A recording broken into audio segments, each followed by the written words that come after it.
लामाखौ नांथारगौ जोंनो एकदम जोंहा गथ' माखाया फरायनो थांनो बेसे दिगदार बेसे दैयाव गब'यो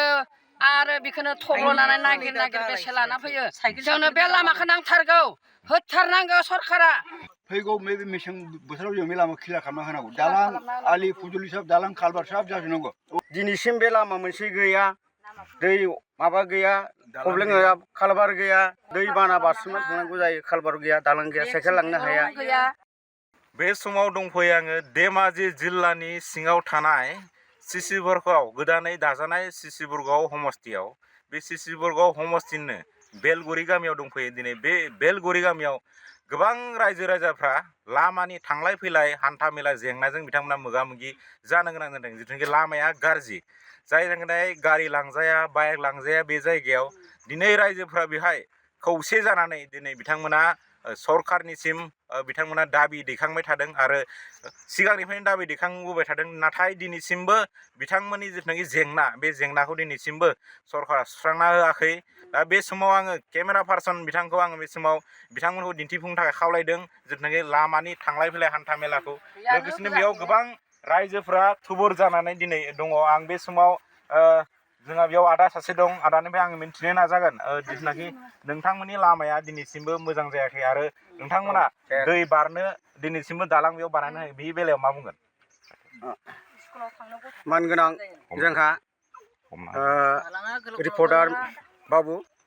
आं गिबियावनो बुंनोसो लुबैयो माने गोबां जोंहा 15 बोसोर जोङो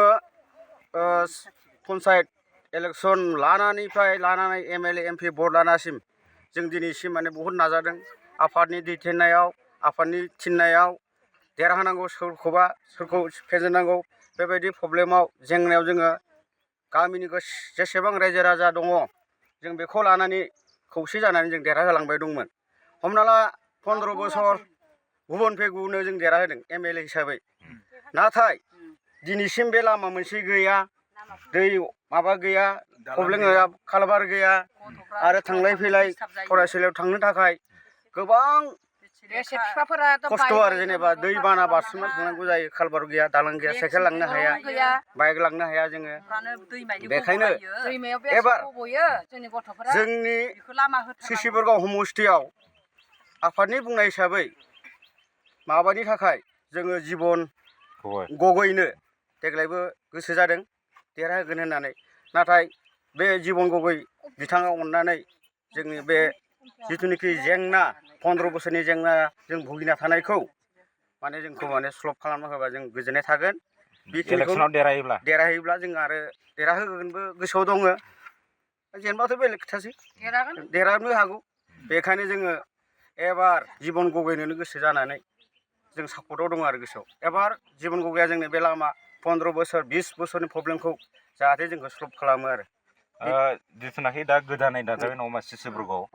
सिगाङो बेयाव गोबां एमएलए जाना थांबाय दा एमपिबो दङ जोंना जिथुनाखि जोंनि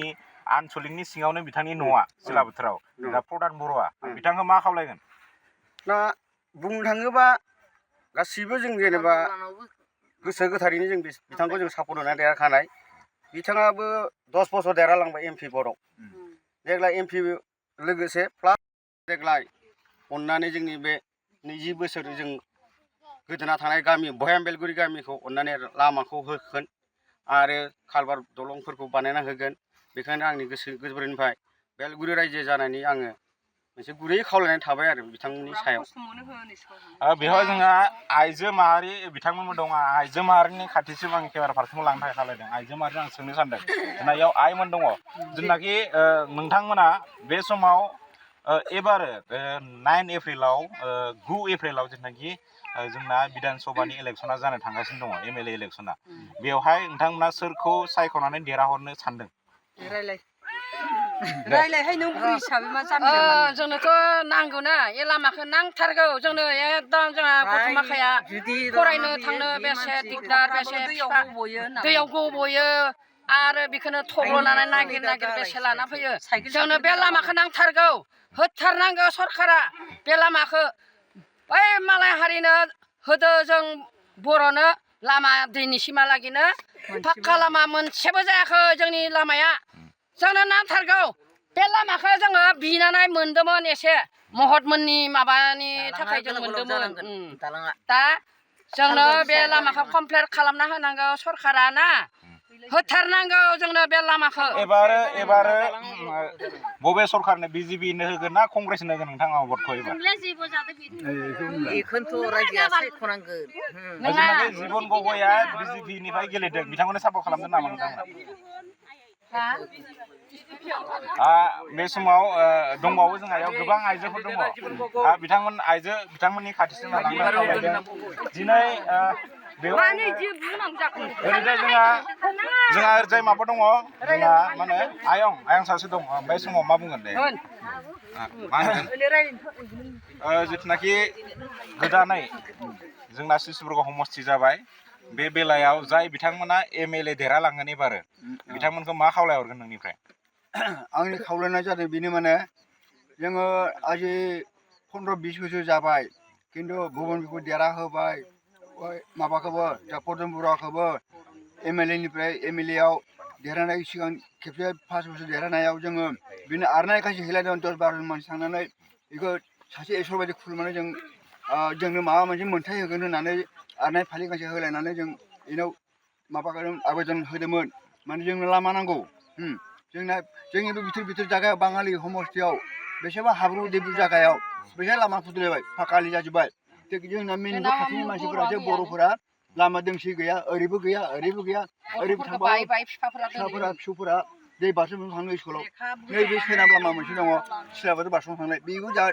दैबोबारि दालां गंसे गैया खालवा गंसे गैया बेनि गेजेराव बिराद डेभेलपमेन्ट जानाय माबा उसुबिदा दङ गथिखे जोंनो डेभेलपमेन्ट खालामना होनांगौ जोङो पदम बरुवानोबो आवेदन होबाय गुबुन बिखौनो आवेदन होबाय खनम दलानोबो आवेदन होबाय दासिम जोंखौ रावबो नायफेराखै MLA बेनिखायनो बिराद दुखुआव दं जों जाहाथे देग्लाय नैबे फैगौ इलेक्सनाव जाय देरहागोन जिबन गगैनो होगोन जोङो खिन्थु देग्लाय बोसोराव जिबन गगै देरहायोबा जोंनि बर' एबसु दङ गिदिर मानसि दङ बिसोरो जोंखौ नायनांगौ बे बेलगुरि बान्दर गामिया मा जाना दङ इलेक्सन माबा भट केन्द्र दं इयावनो MLA केन्द्र दङ पन्सायत केन्द्र दङ अब्लाबो माने टाइमाव गारि मथर लाबोनो हाया थाबायना फैनो ससेनिफ्राय गारि गारबोनानै माबा इलेक्सन माबानो मानसिफोरा थाबाय फैनांगौ जायो दा बिनिखायनो जोङो देग्लाय इलेक्सनाव फैगौ इलेक्सनाव जायनो देरहागोन जोंनि बे लामाखौ देग्लाय बिसोरबो माने दा दैज्लां बोथोराव हायाबाबो फैगौ बे मेसें बोथोराव जों बे लामा क्लियार खालामना होनांगौ दालां आलि फुजुलि सब दालां खालबार सब जाजोबनांगौ अबाव खालबार नांगौ बेयाव खालबार होनांगौ अबाव दालां होनांगौ बेयाव दालां होनांगौ ओमफ्राय जोंनि बे बोसोरनि बोथोराव लामा क्लियार जानांगौ जिथुनाखि दैज्लां बोथोर सफैबाय दाथ' बिराद उसुबिदा दा बे बेलायाव नोंथांमोना माबायदि थांलाय फैलाय हान्था मेला खालामबाय थायो दा जों दैबासिम थांनांगौ जायो दैमा बारना थांनांगौ जायो बबेबा नाव गैया मा गैया बारसोमनो थाङो बिखासि दैयाव जानजि दैयाव दा गथ'फोरखौ गथ' उन्दै दा एमइआव थांनाय दंना बिसोर स्कुल फरायनाय गथ'फ्रा माबायदि बारलाङो गोबां दैबासिम थाङो दैबासिम थाङो दा सोरबा हास्लाबो बिमाफोरा बाननानै लांना दैखौ बारहोयो आरो स्कुल गबोबायना 2टा 2:30 समाव होमबाना सोरबा थांनानै आं बानना लाबोनांगौ आरो थाबायनो गोराफोरखौ आखाइ हमनानै बोसोमना लाबोयो दैयाव बिखासो गोरासो दैयाव बिदि सोलिगासिनो दङ दा बेनिखायनो जोंनो लामा नांगौ आजि 15-20 बोसोर जों बेसेबां आवेदन जनायबाय दङ सरकारखौना MLA पदम बरुवाखौ बहुद आवेदन खालामबाय एबार दा फैगोन MLA जुदि देरहाखांनायनि उनाव जुदि बे खामानिखौ मावाबा 5 बोसोराव नोंथांमोना उनाव मा राहा लानो सानदों जोङो लिडारफोरखौ मा खावलायगोन जिथुनाखि लिडारफोरा बिथांमोनजों थाफायो जोंनि बर'नि दैदेनगिरिफ्रा बिथांमोना खावलायो बिथांमोन खावलायनाय बायदि भटखौ होयो देग्लाय एबार देरहाखांनायनि उनाव बायसान्स देरहायोब्ला 5 बोसोराव जुदि खामानिखौ मावना होआबा नोंथांमोना इयुनाव बिथांमोननि खोथाखौ मानिगोन ना मानिया इयुनाव जोङो एसेबां माबानाय देग्लायनि माबायाव बे फैगौ इलेक्सनाव जोंनि गिदिर फरायसा गथ'फ्रा एबसु दं माबा दं बिसोरो जुदि नायफिनाबा जों बेलेग लामा लागोन सरकारनिसिम धेमाजि कर्टआव थांनानै जों माबा एप्लिकेसन हैगोन रायजोआ थांनानै नांगौ हौवा हिन्जाव थांनानै एप्लिकेसन हैगोन जोंनि बे गोदान दा MLA आव जाय देरहायो बिसोर नायफिनाबा आरो जोंनि फरायसा गथ'फ्रा नायफिनाबा जों डाइरेक्ट धेमाजि कर्टआव थांनानै जों एप्लिकेसन हैगोन जों गुदियाव थांनानै साबायखर थाबाय आयंआ गोबां बाथ्रा बुंबाय नंगौ बे ओनसोलाव आंबो फैनानै नुफैदों थांनाय फैनाय हान्था मेला बेयाव बाइक लाबो जाया गारि लाबो जाया आरो ओरैजाय नुनो मोनदों जिथुनाखि ओरैजाय नुनो मोनदों नोंथांमोना बेयाव दिनैसिमबो दालां गैया खालबार गैया बे दैमाखौ बिथांमोना बारनानै ओरै थांनांगौ जायो बियो सैथो खोथा दा बेयाव फैनानै खोब मोनसे साननो गोनां बे जोंनि खाथि खालायाव थानाय माखासे जिथुनाखि गुबुन गामि जिथुनाखि बेंगलि गामि बा गुबुन गुबुन जाथिनि बे गामियाव बिथांमोननि जिथुनाखि लामा दालां खालबारा बिथांमोना गोबां गोथौ गोथौ गामिबाबो मोनसे थांनाय फैनायनि थाखाय बिथांमोना सुबिदा बायदि जाजोब्बाय पाक्का आलि जाबाय दालां जाबाय नाथाय जोंनि बे बर' गामियाव बा बर' ओनसोलाव नुनो मोनाखिदि मोनसे दालां मोनसे मोजां लामा गारि लाबोनो हानाय